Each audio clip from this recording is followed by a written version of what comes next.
How's it going? It's Fisher from 97X here with Andrew McMahon from Jack's Mannequin and Something Corporate. Where are you now?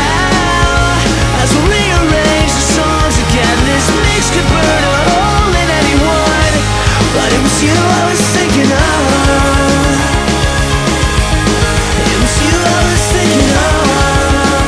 This is where we get under your skin. Yeah, I mean, well, should we go in? Do we go in order, or is that? Well, see, Okay, we'll start.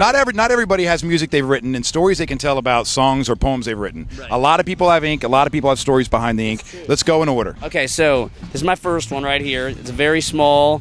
I was 18 when I got it. It's one of the original Something Corporate logos. So sort of got a tattoo for my band, and it's my first tattoo. I was 18. I got it at this place called Anubis Warpus in San Francisco, and they first of all were like, "Why would we put a tattoo on you that's that small?" I'm like, "Dude, that's what I want. Let me be." It's like, well, if you get your hands tattooed, people might think you're a gang member. And at which point I sort of looked at him and said, "Do you think at any point in my life anyone is ever going to think that?" You should have said, I am a gang member. Yeah. And just stared him down. I had this funny feeling that I wasn't ever going to be misconstrued as a gang member, so I moved along from that. That was my first one. The second one I got, it was just music. I got it while I was drunk in New Orleans, though I did have a plan to get it. It was just when I got the balls up to go ahead and do it. So it was just music originally, and I got it at a really kind of ghetto shop somewhere in New Orleans after stumbling around looking for any tattoo shop, and you'd be surprised how hard it is to find a place to get tattooed in New Orleans. Was there an inspiration behind it? Because I see, that I don't know anything about art, but that Scream guy person. Yeah, the rest of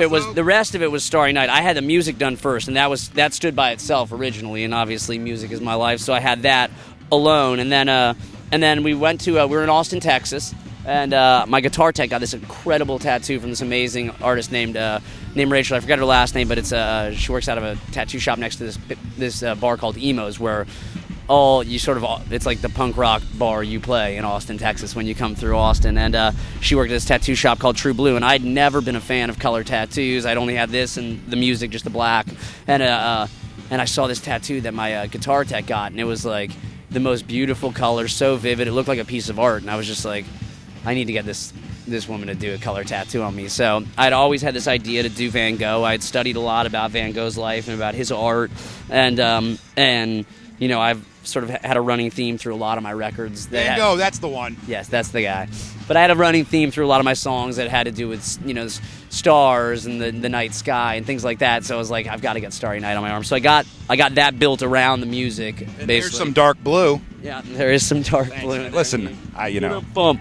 This next tattoo I got is a landscape out of a Hokusai book. Hokusai was a Japanese artist, and this is sort of my testament to just my influences. I did most of this tattoo was a testament to my uncle. Those are his initials, Stuart Carl, and his birth and death years. And he was actually what motivated me to start writing music. When I was 8 years old, he passed away, and I started writing songs within a week or two after he had died. And his life motto was always to be positive. So I had that tattooed on me, sort of facing me, as kind of a constant reminder that in the dark times to remember to be positive. And ironically, I got this tattoo probably about 6 months before I ended up getting sick. So and if you can see, there's a scar right above it, which is where they for the first month and a half I was in the hospital, that's where they fed all my chemo and did all of my treatment through there, right above that little tattoo that says to be positive. So I took it as a sign, and it helped me get through a lot of hard things. The last one I also got before I was sick, but it was while I was mixing the Everything in Transit record.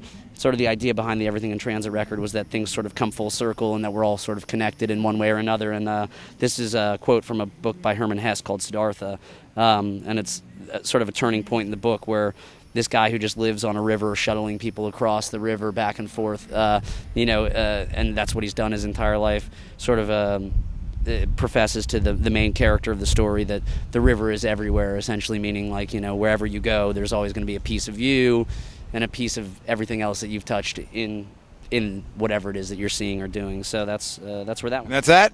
No more? And and there's no more. There's about to be one right here. It's going to be a scene from Alice in Wonderland. There's a scene that's actually from the original illustrations that were done in the book from Alice in Wonderland, and the scene is going to be Alice with her back turned, looking up, staring up a tree at the Cheshire Cat, and the quote's going to say, if you knew what I do of time, you wouldn't talk of wasting it. So that's gonna be the next one. So hopefully the next time I come through and see y'all, we can add another chapter to this Under the Skin diary. Yeah, exactly. So these are my tattoos. Well, it's nice seeing you again. This is Andrew McMahon from Jack's Mannequin, and something corporate as well, and something corporate. And something corporate as well. They're not done. Not done. You know, I apologize for taking longer than maybe some of my fans would like to do things, but I'm sort of taking my time these days. But we'll get there. You want to learn more about Jack's Mannequin, you go to jacksmannequin.com. I'm Fisher from 97X, standing in an ant pile, and you guys didn't even know this whole time there's ants on my feet eating me alive. You're absolutely right. Here we go. Oh, by the way, you want to check your feet too. Oh, yeah, beautiful. Have a good day.